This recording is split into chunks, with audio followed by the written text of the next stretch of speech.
우리가 4시까지로 했는데, 자 정리하겠습니다. 앞에 이야기한 성경대로 된 일, 이거는 우리가 과거의 일입니다. 과거. 지금 우리가 과거에 2000년 전에 주님이 오신 그 사건, 자 그걸 기록한 것이 복음서고, 그 복음을 증거할 때 성령이 역사해서 기록된 것이 사도행전이고, 그리고 이제 바울이 회심하고 복음을 전하는 로마서, 고린도 교회, 복중서신, 바울서신 전부 이제 신약의 반텀을 바울이 썼습니다. 이 모든 것이 뭐냐? 초림에 대한 걸 증거한 겁니다. 그리고 이제 요한계시록에 이거는 초림이 아니고 다시 오시는 재림에 대한 부분인데, 여러분 계시록을 싫어한다는 건 재림에 관심 없다는 거예요. 주님이 오시든 말든 야구 상관없고 내가 현재 삶이 중요하고, 저한테 직접 하더라고요. 목사님 계시록이 우리 삶하고 뭔 상관이 있습니까? 뭔 상관이 있습니까? 현재 삶에 필요한 거 달라는 거예요. 그럼 이게 현재 삶에 필요한 거다. 자, 성경대로 된 일, 과거의 일, 앞에 이제 정리해 보겠습니다. 6월절, 정월 14일, 이게 첫 번째 절기입니다. 예수님의 십자가. 그 다음에 예수님의 무덤, 장사입니다. 이게 무교절입니다. 정월 15일. 그리고 예수님의 부활, 이게 초실절, 정월 16일. 자, 이 세 절기가 성경대로 이루어졌습니다. 그 다음에 이제 예수님 성천하실 때 500의 형제가 보는 가운데 이제 뭐라 했습니까? 예루살렘 떠나지 말고 아버지 약속하신 성령을 기다리라. 몇 날이 못되어 성령을 보내줄 것이다. 그게 10일 후에, 10일 후면 어떻게 됩니까? 해 받으신 후 40일 동안 계시고 10일 후면 50일째, 오순절날 성령이 오셨어요. 이 날짜 하나도 안 어기고 성자 예수님, 성령 하나님, 마지막 이제 성부 하나님께서 일어나십니다. 하나님의 신을 종들에게 부어주시는데, 이 재림에 준비하는 이 기간이 5번째 나팔절입니다. 이게 7월 1일. 우리 지금 태양력으로는 9월 중순에서 10월 초순, 이 여간에 반드시 하나님의 역사가 있게 됩니다. 그리고 이제 대속죄일, 이것이 7월 10일. 그리고 이제 7번째 하나님의 보호 안식, 하나님의 집으로 들어가는 이제 초막, 장막, 수장, 이런 절기가 있는데, 자 우리는 지금까지 신앙생활을 하는데, 지금 앞에 우리 들어갈교회 몇몇 이 성도들 하는 말이 뭐냐? 하나님의 뜻, 하나님의 의하고는 상관이 없어요. 자기 의를 지금 쫓아가고, 왜냐 하나님에 대한 지식이 없으니까 내 의를 따라가고 내 의를 쫓아가는 게, 그것도 열심히 간다고 해요. 로마서 10장 2절 3절 읽어보겠습니다. 내가 증거하노니 저희가 하나님께 열심히 있으나 지식을 쫓은 것이 아니라 하나님의 의를 모르고 자기 의를 세우려고 힘써 하나님의 의를 복종치 아니하였느니라. 딱 해당되는 말씀이에요. 하나님께 열심히 있어요. 그분들 새벽기도 잘 나와요. 제가 오기 전에 새벽기도 한 번도 안 가지고 나왔던 거예요. 그리고 예배 시간요 보통 2시간 전에 옵니다. 얼마나 나는 가가 처음에 가 놀랐어요. 주일날 11시인데 9시 되면 막 와가 있어요. 그래, 야, 뭐 이런 교회가 있노. 수요일날 6시 되면 막 7시 반에 해야 된다. 금요일날도 마찬가지. 그러니까 엄청 빨리 오는 거예요. 새벽기도도 제오고 뒤따라 다 들어요. 5시 반에 되면 뭐 5시 5분 뭐 이래 되면 다 들어오는 거예요. 이야, 이게 열심히 있다. 열심만 있는 거예요. 하나님 뜻을 몰라요. 이 말씀이잖아요. 내가 증거하는 저희가 하나님께 열심히 있으나 지식을 쫓은 것이네. 그 하나님을 아는 지식은 없어요. 그냥 열심히. 그리고 하나님의 의를 모르고 자기 의를 세우려고 힘써 하나님의 의를 복종치 아니하였는데, 이 사람이 누구냐면 바울이에요. 바울도 하나님에 대한 지식을 모르니까 하나님에 대한 열심은 특심이었어요. 그러니까 그 예수 그리스도를 증거하는 저것들은 전부 이단 잡아서 죽일 이단이니까 하나님의 의를 모르니까 자기 의를 이루려고 막 힘써서 했죠. 힘써서. 그래서 사울아, 네가 가시를 뒷발질하는 것 같다. 가시 뒷발질 해보세요. 얼마나 뭐 가시가 찔리고 아픈데. 하나님의 의를 모르고요. 자기는 하나님의 의를 세운다고 하겠지만, 지금 이 반대하는 사람들도 마찬가지예요.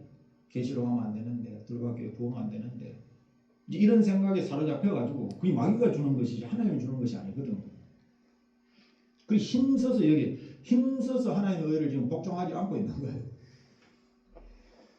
하나님의 뜻을 모르면 정반대로 갑니다. 베드로가 한 거죠. 베드로. 수제자 베드로가 예수님 십자가 지고 죽으시려고 하니까 베드로가 막았잖아요. 주여 그리 하지 마옵소서.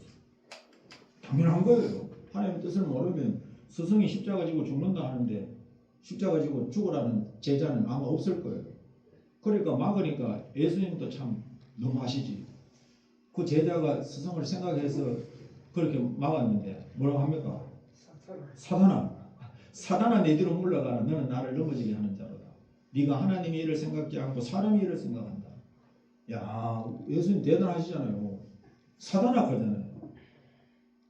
우리 같으면 그래도 수제자다. 네밖에 없다. 다른 놈들은 걱정도 안 하는데 네만 걱정해 주는 거야. 이렇게 보통 할 건데 사단아 내 뒤로 물러가라. 단호하시잖아요. 그 사단은 꼭 그렇게 이 의를 가장하는데 하나님의 의가 아니에요. 그럴듯한 걸로 포장해가 사람의 의. 부흥 안 된다 그러면 성도들이 전부 부흥을 눈 빠지게 기다리고 있는 거예요. 부흥 안 된다 그러면 계시록은 부흥 안 되는구나. 그러니까 처음에는 조금 동요를 했는데 근데 말씀을 들어보니까 아니거든요. 제가 또 막 강력하게 전하잖아요. 말씀을. 어디에 몇 장 몇 절에 찾아오라고 했어요. 계시록 해놓는데 부흥 안 되는 거 있으면 내가 당장 손 떼겠다. 나는 계시록 해야 되는 거 내가 계속 먹겠죠. 그러니까 이제 어느 정도 저까지는 다 이제 동료하는 사람들은 다 이제 수그러들었어요. 근데 원가지는 지금 아직도 발악을 하고 있습니다.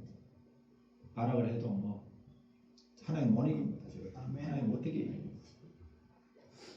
그래서 자, 오늘 1장 이제 1번 봤습니다. 하나님께서 당신의 종들에게 반드시 속히 될 일을 보이시기 위해 예수 그리스도께 계시를 주셨고, 자, 그 예수님은 밤모섬의 재림주의 모습으로 사도 요한을 찾아오셔서 자기 가장 사랑하는 제자 사도 요한입니다.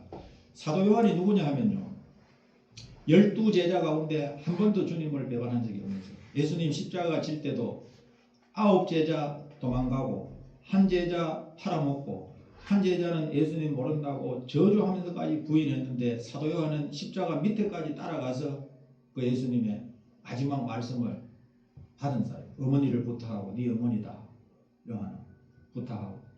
그러니까 우리가 이 말씀에 바짝 그냥 막 아예 붙들리면 사단이 우리를 못 가부릅니다. 어정쩡하게 양다리 걸치고 있으면요 사단은 흔들어 보죠. 떨어뜨리려고. 근데 딱 붙어 있는 재미가 있어요. 뭐. 제 같은 사람 흔들려고 해도 못 흔듭니다. 제가 뭐 극한다고 뭐 흔들립니까? 그러니까 아예 사도요한 같이 붙들리면 십자가 밑에까지 딱 가버리면 사도요한 보고 누가 네가 저 한패다. 아무도 없어요. 그런 사람. 한패를 안 켜도 다 알아요. 십자가 밑에까지 있으니까. 그래서 이 사도요한은 요한복음 21장, 요한복음 최고 끝장이 21장입니다. 거기도 보면 베드로가 그렇게 이야기합니다. 뒤돌아보니까 그 사랑하는 제자가 보이는데 그게 사도 요한입니다. 예수님, 저 사람 어떻게 됩니까? 예수님이 내가 올 때까지 저를 여기에 머물러 두고자 할지라도 너하고 상관없다. 베드로 너하고 상관없다. 너는 나를 쫓아라. 베드로는 십자가 지고 죽는다는 것을 보여주셨거든요. 네가 젊어서는 네가 원하는 대로 네가 다녔지만 늙어서는 네가 원치 않는 곳으로 네 몸에 띠를 띄우고 데려갈 것이다. 십자가의 죽음을 말씀하고 나니까 이 베드로가 또 오지랖도 넓지. 뒤돌아보니까 그 사랑하는 제자가 뒤에 보이니까 저 사랑하는 제자는 어떻게 되냐. 주님 올 때까지 남겨둘지라도 너와 상관없다 하니까 소문이 어떻게 났냐. 그 기록이 그렇게 되어 있어요. 사도 요한은 주님 오실 때까지 죽지 않는다. 이렇게 소문이 났다고 기록이 되어 있습니다. 그런데 정말로 사도 요한은 주님 올 때까지 안 죽었잖아요. 밤모섬에 재림주의 모습으로 오시는 그 주님을 실질적으로 맞이했습니다.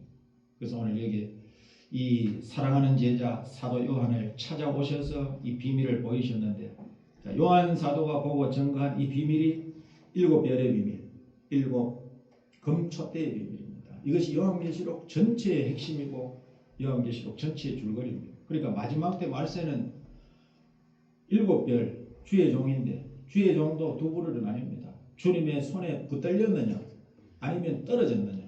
여러분 별이 궁창에 붙들려 있어야 별의 사명을 하지. 떨어지는 순간 별똥입니다. 별똥. 별똥. 떨어지면 빛을 못 비춰요. 마지막 주의 오른손에 붙들린 종이 되어야 되고, 교회는 금 촛대가 7교회를 했는데 교회도 촛대 교회가 있고 음녀 교회가 있습니다. 음녀 교회 뭐 간판 섭붙여 놓는 건 아니에요. 음녀 교회는 마지막 때 주님 오실 때 신랑을 버리고 다른 주를 쫓아가는 거예요. 지금 우리 한국 교회도 지금 큰 교회 중심으로 지금 WCC 들어보셨죠? WCC 운동을 하든지 또 이제 WEA 그것까지 지금 들고 나와서 우리 합동총회에서 반대하는데도 불구하고 지금 큰 교회가 지금 앞장서서 사랑의 교회죠. WEA 그 지금 또 총회를 가지고 그 운동을 하는데 전부 뭐냐? 타종교의 구원은 있을 수가 없습니다. 아무리 뭐 바뀌어도 타종교의 구원 받는다. 종교다원주의 타종교의 구원을 인정하자. 이거는 말도 안 되는 소리입니다. 그러면 성경을 버려야 돼요. 성경은 요한복음 14장 6절에 내가 곧 길이요 진리요 생명이니 나로 말미암지 않고는 아버지께로 올 자가 없느니라 하는데 올 자가 있다고 하는 거예요. 이게 지금 뭐냐? 인본주의, 인본주의. 이런 마지막 때 교회가 음녀화되면요, 무신론 공산주의를 용납하고 교회마다 지금 그런 교회가 있어요. 목회자들 가운데도 사회주의 옹호하고 사회주의 잘한다 하고 좋아하고. 우리 대한민국이 사회주의를 했다면요, 6.25 전쟁 이후에 지금 이 나라가 세계 10대 경제 대국에 들었겠습니까? 북한보다 더 못 살면 못 살았지. 북한은 자원이라도 있지. 우리 이 남쪽에는 자원도 없어요. 그런데 이렇게 지금 잘 사는 나라를 지금 사회주의로 끌고 가려고. 이 공산주의 이념은요, 하나님이 없는 무신론입니다. 하나님이 가장 싫어하는 것이 하나님 당신이 안 계시다는 그 무신론을 주장하는 것이 공산주의고, 사회주의는 망해요. 사회주의가 성공한 나라가 있으면 사회주의 해야 되겠죠. 없습니다. 그런데도 그런 교회에서 주의 종들이 그런 주장을 지금 하는 분들이 상당히 많아요. 그래서 이 마지막 때 교회의 비밀과 종의 비밀, 별의 비밀과 촛대의 비밀, 이게 전체의 내용입니다. 그래서 우리가 사람을 살리기 위해서는 주의 오른손에 붙들린 7별과 같은 종이 되어야 돼요. 그리고 사람을 살리는 교회가 되기 위해서는 계시록 12장에 말씀한 같이 신령한 영적 교회가 되어야 됩니다.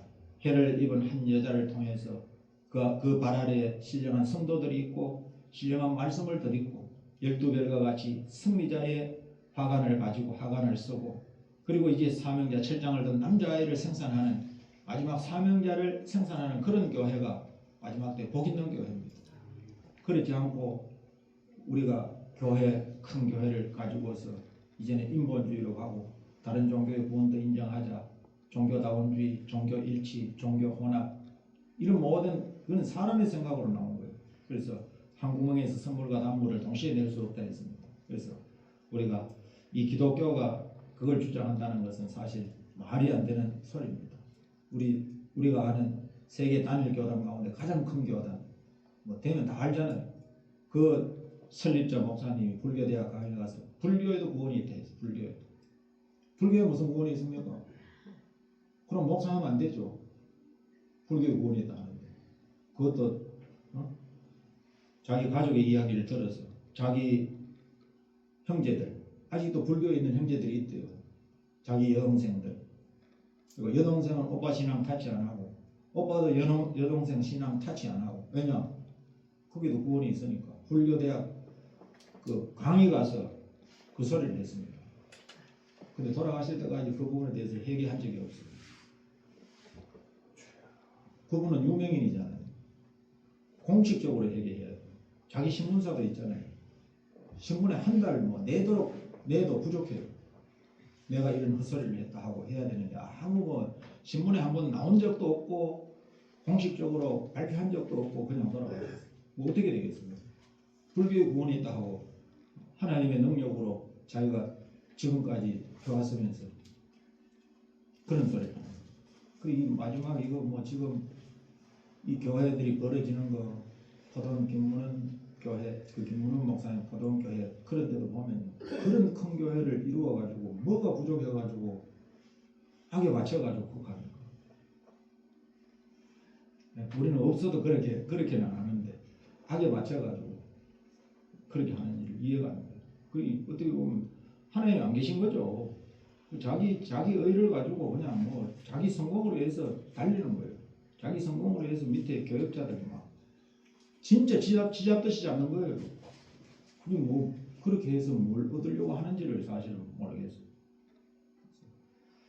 주님 오실 때 다 되었습니다. 오늘 여기까지 하고 마치겠습니다. 다음 주에 두 번째 이 요한계시록 전체의 비밀에 대해서 전체 내 본 것은 이게 전체의 비밀이다. 네 본 것은 네 오른손의 일곱 별의 비밀과 일곱 금촛대라. 일곱 별은 일곱 교회 사자요. 일곱 촛대는 일곱 교회니라. 그러니까 교회에 대한 종에 대한 비밀이 요한계시록에 두 흐름으로 갑니다. 붙들리면 사람을 살리고 떨어지면 많은 사람 죽이고 촛대 교회는 많은 사람을 예비처로 인도하고 음료 교회는 결국은 버림받고 이용당하고 최종 불못으로 심판으로 떨어진다.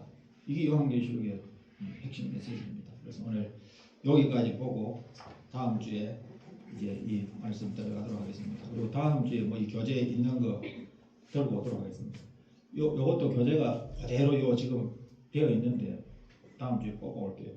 근데 교재를 주니까 강의를 잘 안 듣는 것 같아가지고 교재 똑같이 주니까 강의를 안 듣는 것 같아가지고 오히려 교재가 없으면 눈 빠지게 보거든요.